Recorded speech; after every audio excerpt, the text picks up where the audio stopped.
It's nice to be speaking for the first time in the new house in your presence.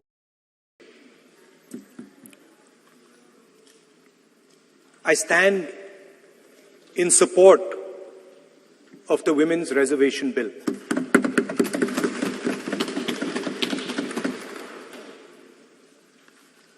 Yesterday, I was listening to the discussion and the issue of the Sengol came up.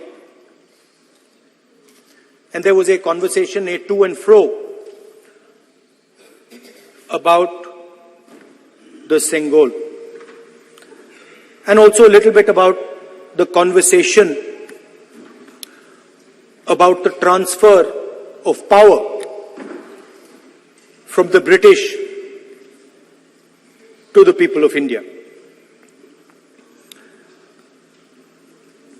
Before handing over power to the people of India, the British asked the leadership of the freedom movement, who are we going to transfer power to? And of course, there was a little bit of arrogance in this statement because they viewed India as a poor country. And the revolutionary answer that our freedom fighters gave was, we are going to transfer power to the people of India. So we became a country that from its inception gave the vote to all our women. And this was a revolutionary thing at the time. We also gave the vote to every single community. And the vote was a mechanism of transfer of power. It was designed to further transfer power to the people of India. And if you look at the journey from independence, it's been that journey. It's been a constant transfer of power, more and more and more power to the people of India, on one side. And on the other side, the counter idea, that take away power from the people of India. This is the fight that is going on. And in fact, in many ways, it is the fight that is taking place today. Huge step forward in the transfer of power to the women of India was Panchayati Raj, where they were given reservation and they were allowed to enter the political system at scale. And this is another step. It's a big step. It is not a small step. And I'm sure everybody in this room, the treasury benches, the opposition, everybody agrees that this is a very important step for the women of our country. They fought for independence. They are as capable as any man, in many ways more capable, and should be given as much space as they possibly can be given. There is one thing, in my view, that makes this bill incomplete. I would like to have seen OBC reservation included in this bill. I think it is very important that a large chunk of India's population, large chunk of India's women should have access to this reservation. And that is missing in this bill. There are also two things that seem strange to me. One is the idea that you require a new census to implement this bill. And the second is that you require a new delimitation to implement this bill. In my view, it is quite simple.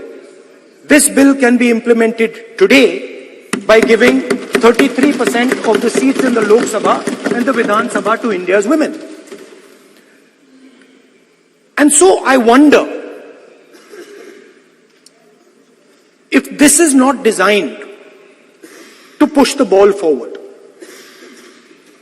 To push the ball forward 7, 8, 9 years, and then let this thing play out the way it does. I know my friends tend to like to take the attention of people away from other issues. You know, there is of course the Adani issue, which is, they always want to take the attention away. But there is another, I would like to say that. One of the things that, this is quite a nice building. Nice peacocks. Nice peacock feathers on the ground. Nice peacock feathers in the chair. It's a nice, tasteful building. But frankly, I would have liked to see the President of India in this process. The President of India is a woman. She represents the tribal community, and it would have been befitting to have her visible in this transfer from one house to the other. So, one of the things that the government likes to distract from, of course, is Mr. Adani. And there is another thing that the government likes to distract everybody from. And that thing is called the caste census. For some reason, and I don't quite understand what this reason is, the moment the opposition raises the issue of caste census, the BJP tries to create a new distraction, a new sudden, event, so that the OBC community and the people of India look the other way. In my research for this speech, I took a look at the different institutions that define how our country moves forward. There are many. There is the Lok Sabha, Rajya Sabha, Vidhan Sabhas. There is the bureaucracy. There is the press. And there's the judiciary. And I looked with an eye to understand what is the participation of the OBC community in these institutions. मतलब हमारे जो institutions हैं उनमें OBC की भागीदारी कितनी है, ये सवाल मैं पूछ रहा था और मैंने अलग अलग इंस्टीट्यूशंस में थोड़ा रिसर्च किया. जो सेंट्रल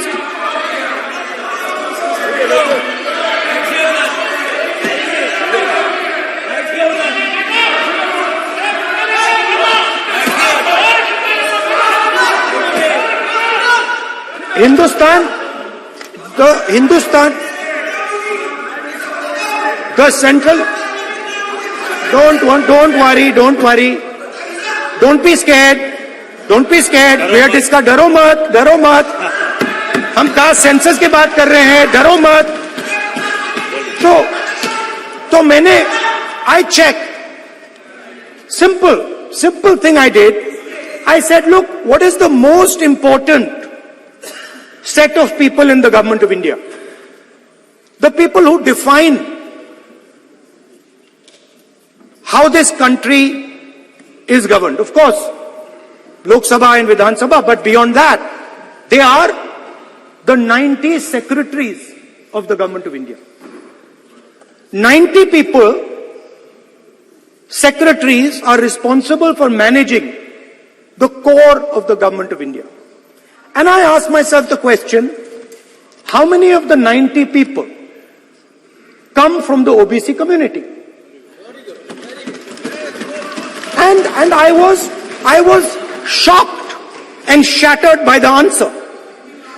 मैंने ये सवाल पूछा कि ये जो 70 सेक्रेटरी हैं, 90 सेक्रेटरी हैं, ये जो हिंदुस्तान की सरकार को चलाते हैं, जो बजट को चलाते हैं, इनमें से ओबीसी कितने हैं?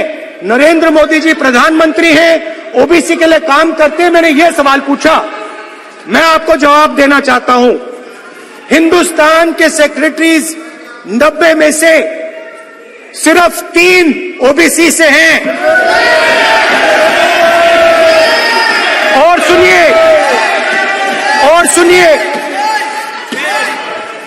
और सुनिए, नहीं घबराइए मत, डरो मत। और सुनिए, ये जो सेक्रेटरीज हैं जो ओबीसी कम्युनिटी से हैं, ये हिंदुस्तान के सिर्फ 5% बजट को कंट्रोल करते हैं। मतलब अगर हिंदुस्तान का बजट 44 लाख करोड़ का है, तो ये 2.47 लाख करोड़ मतलब 5% कंट्रोल करते हैं। और सुनिए, मैं कर रहा हूं, मैं वहीं आ रहा हूं।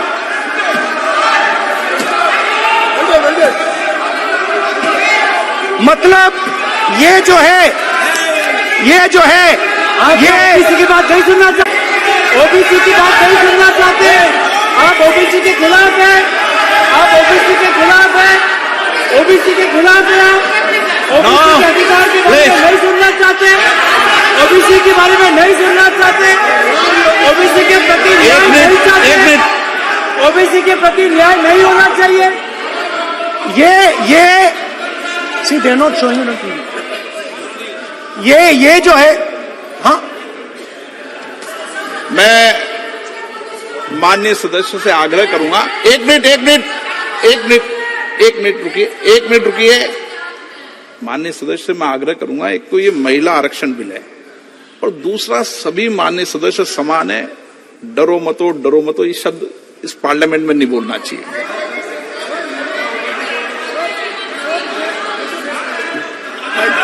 सर, ये जो डिस्कशन है,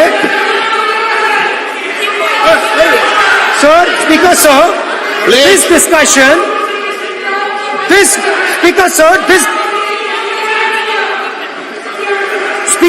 this discussion is about the transfer of power to the people of India.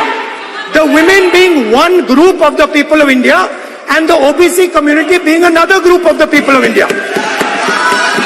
And I am elaborating that the OBCs, who number a huge percentage, have 3% of the 90 secretaries of this country and control and define 5% of India's budget.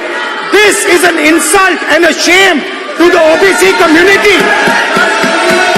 ये OBC community का अपमान है। तो सवाल उठता है कि इस देश में कितने ओबीसी हैं, कितने दलित हैं, कितने आदिवासी हैं, और उस सवाल का जवाब सिर्फ कास्ट सेंसस से मिल सकता है। तो मेरा सरकार को एक सुझाव है, सबसे पहले ये जो महिला का बिल है, इसको आप पास कीजिए, आज पास कीजिए, ये जो आपके लागू कीजिए, और ये जो डिलिमिटेशन है जो आपने बोला है, और ये जो सेंसस है, इसकी कोई जरूरत नहीं है। 33% आप महिलाओं को सीधा दे दीजिए। और दूसरी बात, इसको बदलिए, इसको आप बदलिए। कैमरा नहीं है सर, कैमरा नहीं है, आपको ही दिखाएंगे सर, पूरा भाषण में आपको ही दिखाएंगे। ये आप बदलिए। ये जो लिस्ट है, ये ओबीसी समाज का अपमान है। 90 लोग हिंदुस्तान के सेक्रेटरी हैं, उनमें से 3 लोग ओबीसी समाज के हैं, 5% बजट को कंट्रोल करते हैं। तो जल्दी से जल्दी आप कास्ट सेंसस कीजिए, जल्दी से जल्दी जो हमने कास्ट सेंसस किया था उसका डेटा आप रिलीज कीजिए, और अगर आप नहीं करेंगे तो हम कर डालेंगे। Thank you.